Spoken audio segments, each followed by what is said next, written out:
What is up, guys? This is that actress VK Baby, and I'm back again with another video. And see, it is the holiday time, and NC's here for me.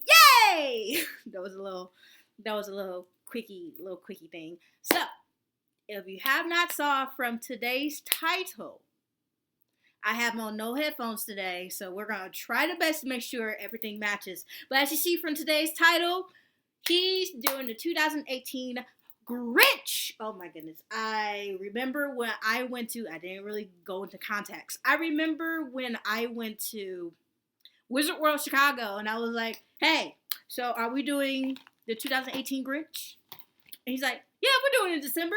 And I was like, I see you when I believe it. And this is the first one. So what some people don't know about me is I obsess over the Grinch. I love the Grinch. I'm in a Grinch onesie. I currently have 3 Grinch sleeping clothes. I even got a Funko Pop last year of the 2018 Grinch. I went to go see it with my godparents. And also I have Max, and I have a little Grinch keychain. So I'm into the Grinch. And also I recently got, it was like a glass cup set, and this is from the 2018 Grinch right here, which the animation is very beautiful. But today, I am seeing NC review the Grinch 2018. Now, I love all Grinch movies, so you can comment down below and we can just have a little discussion. But I love all the Grinch movies, no matter if there's some flaws or anything in it. And also shout out to all you brand new subscribers and all you people who commented on my last video. I will have you all below, because if I read all of them, this video will be like 40 minutes long, and the actual video is only 33 minutes and 25 seconds long of the NC video. So without further ado, we are going to see what he says about the Grinch. The Grinch 2018. Let's go. I think I'm just gonna keep this one in my hand right here. Try to be the best, and let's go. This episode brought to you by Lovebook. Ideal for that special someone that really deserves a meaningful gift.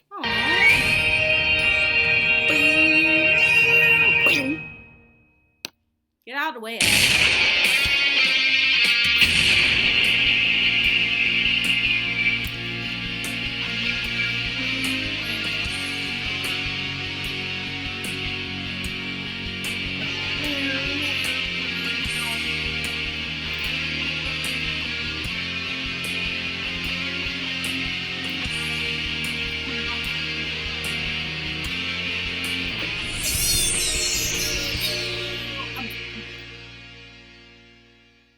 Hello, I'm the Nostalgia Critic. I remember it so you don't have to. Say, it's December. Yay! Well, I suppose I should change into my Christmas clothes. Yes. Not that Christmas is a big deal around here. Oh, Sailor Moon transformation! Yay! I'm a total nerd. I know it's Sailor Moon.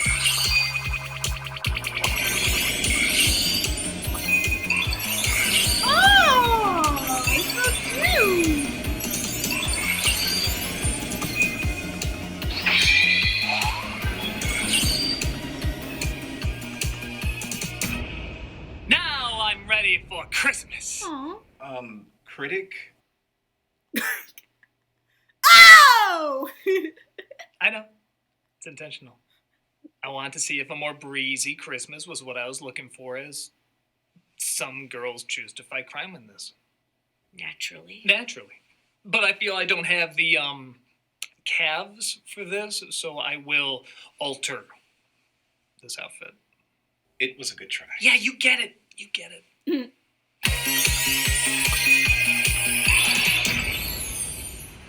Critic? It's fine. I want this. I totally want this. A shorter Even skirt? though you just said it didn't work. I said that because I needed more leg to balance out the size of the calves.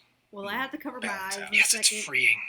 Please, don't hurt me. It doesn't look freeing. I feel Please. alive. Very alive. You look dead. Very dead. Leave. Both inside and outside dead. Leave. We're gonna go get some boots to balance out this whole situation. Leave. I'd get you some meatballs for your hair, but then you just look silly.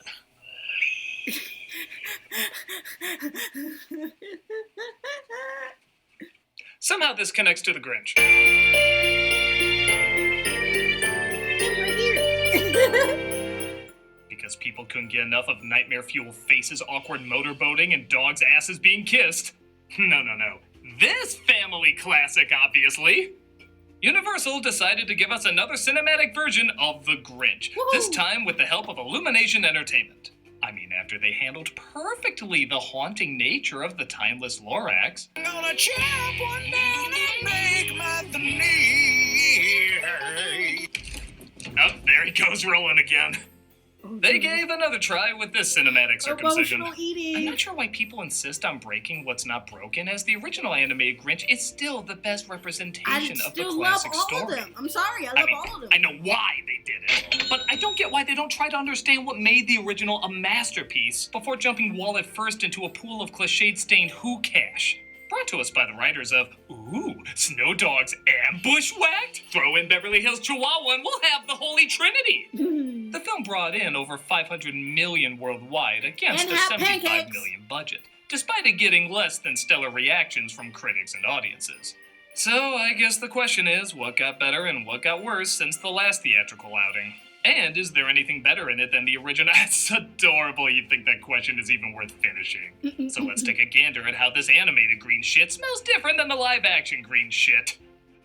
This is... Oh, hey, we found this red bow we thought you could put in the back to really complete the look. I hate everything you right now. It'd be like your present to open up. There isn't a name yet for the hell I have planned for you, but rest assured you will be screaming in it. Okay, well, let us know if you need any other accessories. I won't! Great, sweetie. Some leggings would be nice. The film opens with a narration from Pharrell Williams, Only it's not a dream, or a hoax, or a ruse. as it just made too much sense. As the film looks pretty enough, I suppose, but sadly this movie falls into an unfortunate category that a lot of animated movies are falling under. And that's being like every animated movie that's out. You notice they're all kind of opening the same. We see a colorful town, it's always super busy, and usually filmed in long shots. There's some zany slapstick that folks are just used to in this environment. And some outsider, either the hero or villain, is introduced. Now here's the thing, it's a good opening. The first got a bajillion times it's been done, but after that, you gotta add something new. The idea of these intros is to let you marvel at a world you've never seen, show how it works, and how/why a character doesn't fit into it. But because it's been done so much, the marveling element is less impressive. And a world like this, that maybe 10 years ago would have been cool, is just another kids' movie fantasy land. Unless something really charming or funny is happening, we're just not gonna be sucked in anymore. And do you think these lines are funny or charming? Smells like Christmas. Have a great day. You too, honey. Where are you going? Here you go, kid. Have a wreath. Oh, cool. It's not even jokes or character building, it's just stuff being said. It's the equivalent of being like, wow, what a brown door. That is a brown door. Has that whimsical music scored anything as charming as that brown door? I think not brown door. Brown door. Brown door. Brown door. Brown door. That is such a brown you're not gonna door. close Here's the to door? no conflict ever entering our lives. Oh. Brown door. Brown door. I'm enchanted. Brown door. We're introduced to the Grinch, played by Benedict Cumberbatch. Cool Sherlock Smog British accent or weird Chris O'Dowd House American accent? Where's my personal reserve of moose juice? And goose juice, my emergency stash of who hash. House it is. As he wakes up to Christmas music, which not only has me asking why he'd set it to that in the morning, but what the hell do the Jackson 5 look like in this world? Oh, I mean, no. we know Michael grows up into a Who, but still. Oh, Mean one, you really are a hero. Did you really think there wouldn't be a Grinch rap in this? My Oh, favorite is it's a it sounds rap like at the the end. rapper was shoved in at the last minute as a replacement for Snoop Dogg leaving to do Adam's Family. So it all sounds like a first take. Okay, I got 2 minutes. What do you got here? You're a mean one. You really are here. Okay, what's next? You're as cuddly as a cactus. You're as charming as an eel. Okay, we good? Who is this mean fellow with his skin all green and his teeth all yellow? His teeth are perfect. White strips might take him up as a model. You got termites in your smile. Okay. Liars! I'm disturbed not only to see him in his underwear, I weirdly don't want to think what his dick looks like, but find he has skin suit pants to wear as well. As if he Buffalo Billed Broby from Yo Gabba Gabba. These are all questions no one should ask. What is this depressing bean? No. That's impossible. It can't be out of food. So here's the thing. Benedict Cumberbatch playing this Grinch would have been fantastic. Both him and Karloff had these elegant British accents with soft but cryptic voices. It would have matched perfect. But he's not playing that beloved creation. He's playing this tool. Super hyper, super silly with a nasally whiny American accent. This is one of your kidding things. Finally, something you said is actually funny. It's not even consistent. 1 minute he sounds like Dr. Venture. What is wrong with you? Didn't you see me? I mean, if that was a sled, I'd be dead. Come on, really? I don't know what the hell you're singing about. The next he sounds like Agador Spartacus. Oh, you're a scream. Have a nice life. Goodbye. My father was the shaman of his tribe, okay? And sometimes he even sounds like Jim Carrey's Grinch. Christmas! Oh, Christmas season is stupid! It's like every day he came in to record, he forgot what voice he did the previous session. But don't worry, the one consistent thing about this movie is how inconsistent it is. Oh. Yes, the Grinch hated Christmas, the whole Christmas season. Now, please don't ask why. No one quite knows the reason. Yeah, these movies always use that line moments before they go into great detail the exact reason he hates Christmas. Liars! This is a 2018 family film. That means the mother is either a strong working single parent or dead. I can't today. I have a list of errands a mile long. I'll talk to you later. I have to get breakfast on the table. They still got you on the night shift, huh? Sure do. You'll see me in an upcoming Hallmark movie. Which one? All of them. Sounds right. Oh. Again, like in the Carrie film, the Grinch goes into town, which I never got. Isn't the idea he wants to stay far away from the Who's? I can see him ordering groceries from the store and leaving no tip for the delivery boy before pulling Nickelodeon pranks like this. The idea was he's a stubborn old recluse. Thus, it's the years of joyful noise in contrast to his personality that pushes him to finally act. And it makes sense. We've all known someone like this, especially around the holidays. This Grinch throws himself into the Who's and attention-grabbing mayhem. Merry Christmas! Are you getting that? No.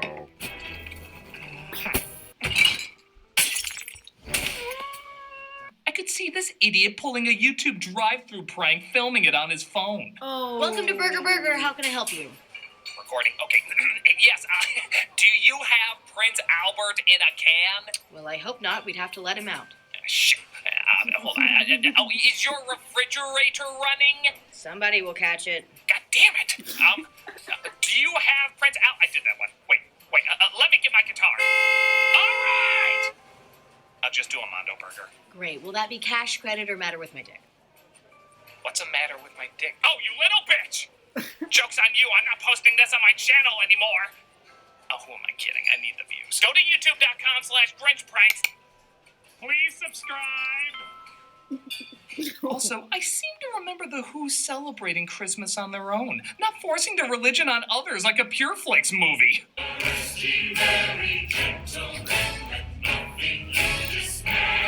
Black Christmas is officially the second scariest holiday movie ever made. Meanwhile, overworked McPerfect has a daughter named Cindy Lou Who. Roger that, Mom. They really should have called her Tomboy No Joy, as again, this is their attempt to update what didn't need to be updated. Cindy Lou is supposed to be the child innocence to set off the Grinch's old corrupt soul. Though she's as interesting as tap water in the first film, they did at least get the general idea of what her role was. But here, she's replaced by Here goes Cindy Lou Who as she dashes through the snow. girl power, I guess? She's just every generic, energized kid who gets in trouble but means well in her heart. Again, this can be done well like Gosselin, Lilo, or Mabel, but where they had funny lines and unique interactions, she has shortcut and bon appetit and oh no! Any lines any kid in any movie would say, instantly forgettable. The original didn't need much because it was short and simple. People still remember Cindy Lou from that because of the way she was drawn and how charming she was. And yeah, she said very little, but what she needed to do was effective. But when you're doing a film that's supposed to have, I guess, complicated characters, you can't make them this Anakin. Yippee! haven't been this angry since Dante Bosco didn't put me in his autobiography. Oh. Oh, you did the Family Guy thing to promote the book. Thanks so much. Yeah, links down below. She wants to deliver a letter to Santa with a Christmas wish, but she loses it bumping into the Grinch. This isn't just a letter, this is the letter. And what I'm wishing for is really, really important. That's why I did a bunch of crazy stunts, increasing my chances of losing it. Just get the basics down. Look at this. She finds the letter, and she's so bland, they don't even know what reaction to give her. Emotion leaping off the screen! Oh. That's a deep, complicated face that says, I exist. I guess. Oh. Even Kenan Thompson, one of the funniest cast members on SNL right now, literally everything he says can get a laugh. 2018 Grinch shit can fix that. We all gotta keep the gray away. I myself use chocolate explosion. Yeah, that's what my wife calls me. Or at least it. I'm just trying to make it a little funny. The mayor wants Christmas to be 3 times bigger this year. Again, part of the charm of the Who's in the original is that they were celebrating for themselves. Nothing was forced. While the live-action one was at least making commentary on it being over-commercialized. While over-commercializing. Here, they go over the top for no reason, making them pretty annoying to put up with. It's the most beautiful Christmas tree you've ever seen. We had to kill 20 Loraxes for this, baby. Somebody's getting a nice orange fur coat. Uh-oh. So the Grinch decides he wants to stop the lighting of the tree in Whoville. So he conjures up the clever plan of sneaking into town, attending the ceremony, pushing the Ice Princess off a tall building, landing on a button, igniting an army of bats to an unsuspecting public. You lousy minx, you sent out all the signals! Or he tries throwing a snowball. Less creative, but whatevs. Not on my watch, you don't. While that's going on, Cindy reveals she wants to see Santa so she can wish for her mom to be given a break. She acts like she's fine, but I know it's really hard for her. So yeah, this is kind of story B, which is not a bad idea, showing the strong connection between Cindy and her mother. But you know what might have worked a little better? What? Showing a strong connection between Cindy and her mother. Yeah, going through this almost hour-and-a-half long film, their time spent together before the ending is just a little over 4 minutes. All she talks about is how much she wants to help her mom, and yet she's constantly bailing on her, never helping out and causing a ton of trouble. Come here first. I gotta go. See you guys soon. I'm gonna go find Rupert. All right, let's go. Are you going somewhere? Thanks. See you guys later. Maybe if that was the lesson, like she should have been more attentive to her mom's needs at home, but nope.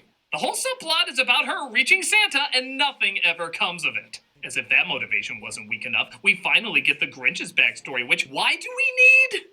Every version says its hatred of Christmas is a mystery, but only one version actually leaves it a mystery. And God, I can't believe how often I'm pointing out the positives of this, but even in the Jim Carrey one, they do this a little better. It's stupid and unneeded, but you got why at least he hated the holiday. He was mocked, he was ridiculed, and it was done during the happiest time of the year. So it gave him a reason to hate Christmas and the Who's. Yeah. It was pointless, but you at least understood his anger. Here, he's in an orphanage, and there's no other kids, no adults, and they don't celebrate Christmas? Are they Who-ish? It's not really clear how this world works, especially for a simple children's story. Even what's being shown contradicts what's being said. They'd feast on rare Who roast beast, which is something the Grinch could not stand in the least. Really?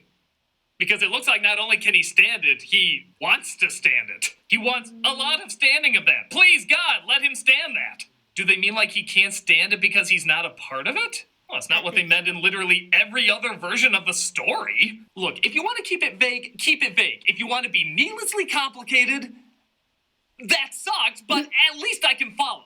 Right. But you can't do something half-assed in between because it both gives us too much information and not enough information. His environment isn't well established, so his emotions aren't well established. Hell, we don't even know who looked after him, how kids treated him. We're just supposed to feel sad because he looks sad.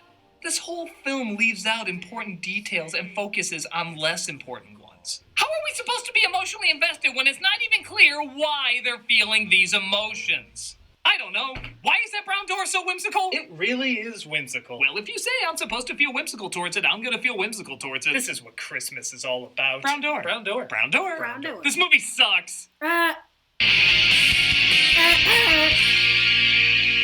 I just understand it because I just like Christmas stuff. Maybe. Hello, darling. Happy anniversary. Fox? I got you a present. Eggs. You love eggs, don't you? Oh, I know I screwed up! I do this every year! I always get the wrong present! Don't I know that all you clearly want is love books? Yes, love books! Love books help customers express the sentiments that may be difficult to say out loud. It allows users to create characters that look just like themselves down to their outfits and accessories. Isn't that creative? A dagger! Your silence is a dagger! While customers have the option to personalize each page as much as they like, their express option creates a complete book with only a few clicks. How could I not realize that they were the perfect gift for any occasion, or just because? I just I love his eggs. commercials. What? Come on. How did I forget that Love Books now offers a membership program as well? For you can receive a free book when you sign up, 50% off any additional books, unlimited free digital books, and discounts on gift wrap and other products. I know they're the perfect gift for any anniversary, but other occasions too. Birthdays, Valentine's Day, Christmas. Christmas is right around the corner and I got you the perfect gift. I mean, for the cost of a flower delivery or several packages of eggs, you can have a premium gift that will last for years, not just a few days. It's creative, personalized, expressive, and easy to do. Foolish me, don't I know there is also a special offer right now with... Right now, if you visit lovebookonline.com/nostalgia, you will receive a special 20% discount for anybody watching right now. That's 20% off just by going to lovebookonline.com/nostalgia. Such a better gift than eggs. Will you say nothing to me at all? A dagger! A dagger in my heart! Ow. He's crazy. He talks to toy foxes. Love Book is not for yourself. It is always a gift. You gotta It is take that ideal again? for that Alright, special the someone that commercials really freak me out. deserves a meaningful present. Go to lovebookonline.com/nostalgia to receive a special 20% out discount today. Here's the love book. And we're back. Hey, what does this and Norm of the North have in common? They both have snow and twerking.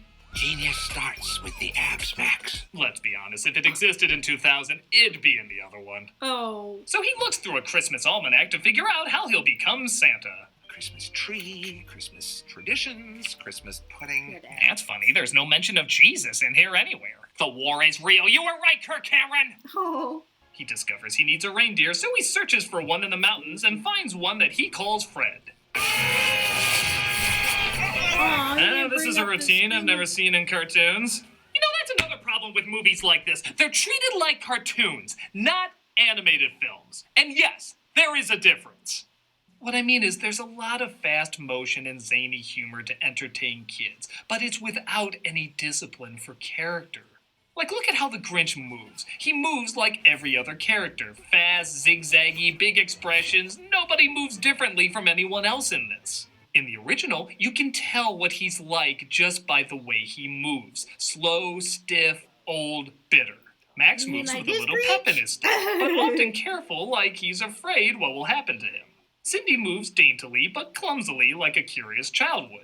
With a fraction of the budget, you can tell their personality just by watching them. No sound, no dialogue, you know what they're like. But in a lot of animated movies now, everybody moves the same, reacts the same, expresses themselves the same, and therefore, nobody stands out. This Grinch moves like Horton, who moves like Groot, who moves like Dracula, who moved uniquely at first, but now moves like everyone else. This is because there's less care about his personality than there is about constantly making your kids laugh at silly movements. even if it doesn't match what the character is about. Want an example? Think of the Mandalorian. A brooding loner who keeps to himself. Imagine if all his movements and line deliveries were the opposite of that. So good. I hear you are a man who keeps to himself. Yeah, that's me. Nobody can get into my tortured soul. I'm so angsty and deep. Really? Because you move like a buffoon. No, man, this is totally how brooding people move. I was just thinking about my scarring childhood. You're silly. I'm not hiring you. Wait, can you at least get me Bill Burr's autograph? I don't like you. So Cindy meets up with her friends, you can call them pointless, as she has a plan to make her wish for her mother come true. We're gonna trap Santa Claus! Oh, come on, it's a Danny Elfman score. You couldn't play a little Kidnap the Santa Claus at that point? They agreed to help as the film certainly focuses on the how part of how the Grinch stole Christmas, as there's a lot of time spent to him stealing what he needs to steal Christmas. Fill her up. Oh! Who taught Mabel how to use the doorbell? Man, that's awesome. You smart little dog. You ever notice everybody in this movie sounds like a light imitation of their usual talent? Like, that sounds like a half-assed imitation of Kenan Thompson, doesn't it? That sounds like a half-assed imitation of Benedict Cumberbatch, doesn't it? Even the Danny Elfman score, it's like they said, okay, we can't afford Danny Elfman, so give us an imitation. But I am Danny Elfman, and we can't afford you, so we're paying you half for an imitation. You think you can do that? No, I can do that. The Grinch actually grows a conscience when he sees Fred has a family and decides to let him go. First of all, how long has Fred been avoiding his family when he's had ample opportunities to escape? Fucking deadbeat dad? Second, he lets him go? What was even the point of him? And when is the Grinch nice to animals? I thought the whole thing was he treated Max like shit. One of the many reasons there's so many mean songs about him. We liked hating him. Oh, wait, my mistake. He's actually nice to Max in this one. I dare even say, treats him like a member of the family. All right, I'm sorry. You're a good dog. What would you like to do? Did these two get married at some point? Look at this. In the original, it was like a punishment when he was forced to be the reindeer. But here, it's a great honor. You will guide my sleigh tonight. Not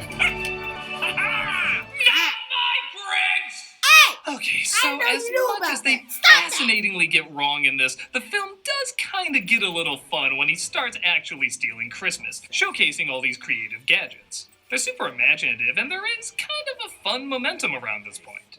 But again, in the context of this world, a lot doesn't add up. Not only is his motivation for doing it still pitiful, so it's hard to get behind it, but little scenes like this happen when he comes across a sleepwalker. It's the Grinch. Shouldn't he have taken that glass? For Christ's sake, he took ice cubes from the original. How are you constantly doing the opposite? When Cindy Lou comes across him, it doesn't make any sense either. She should recognize him. I can't believe it's really you. Yeah. I mean, in the original, she's 2. In the other film, she's dumb. Ooh. But here they establish she's supposed to be witty and clever and such, so it doesn't match that her character would fall for this. Everyone wants presents. No, really, I don't. I want you to help my mom. Your mom? She needs to get laid bad. I hear there's a gigolo place down the street called Green Eggs and Ham. It should fix her right up. Whoa! He, of course, still takes everything, leaving the Who's to wake up without any presents at all. Oh, Santa gave the gift of poverty. Now Mom won't have to work at all. Good job, Santa! Where's the decorations? All the presents. Once again, the Who's have to convince themselves that Christmas is worth more than just presents, which still drives me insane, as they did that in the last one too, and I just think it's more powerful if they don't notice the presents are gone. Like they're too distracted by how happy they are that it's Christmas Day. But then we couldn't leave it open to people filling in what a little bit more means. Yeah, here we have to friggin' spell that out for you. Christmas isn't here. And besides, I already have the greatest gift I could ever get. Burglary insurance. You Hey, no! are a close second. Hey! As you'd expect, everyone sings, the Grinch's heart grows, the presents tumble, and there really should be a censor bar there. That's Fred, they wrote you a reason for being in this at the last minute. Thank God for padding. He, of course, returns the gifts to hand back to all the Who's. Hello, everybody. I stopped Santa from stealing all these. That's one kick to the sleigh bells he won't forget. Oh. He admits to his wrongdoing and walks back home after returning the gifts. Knock, knock. I need to be alone. I estimate I have 20 minutes before they rally a mob to burn me. But Cindy comes knocking on his door later that night. My name is Cindy Lou. Cindy Lou Who. I heard you steal things. I was kind of hoping you could take my brothers. She invites him to their house for Christmas dinner, and I'm not gonna lie, this is the closest thing they added in the movie that legitimately works. He awkwardly tries to blend in, not always doing a good job, but people still welcome him with open arms. It's different, takes its time, and is nicely handled. Kind of like a planes, trains, and automobiles ending, if you will. Merry Christmas, Mr. Grinch. Merry Christmas, Cindy Lou. Aww. So what kind of meat is this? Reindeer? Fred!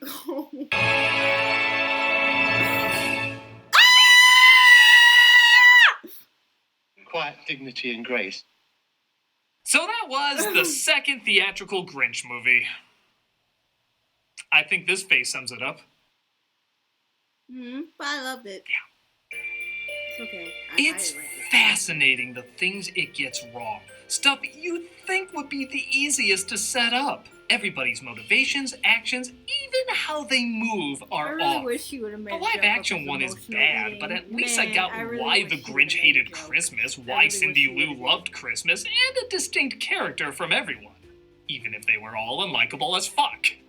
So, is it worse than the live action one? It's kind of pick your poison.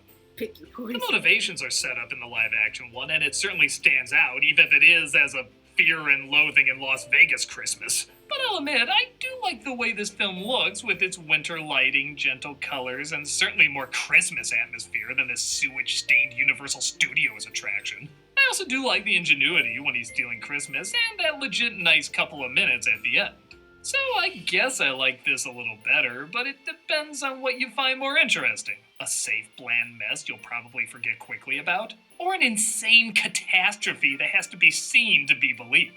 You guys can duke it out which one is better and which one is worse. I'm gonna keep watching the smaller, simpler story that maybe, I watch all of them anyway, so means a little bit more. I'm a nostalgia critic, I remember, so you don't have to. Forgot you had a skirt on home.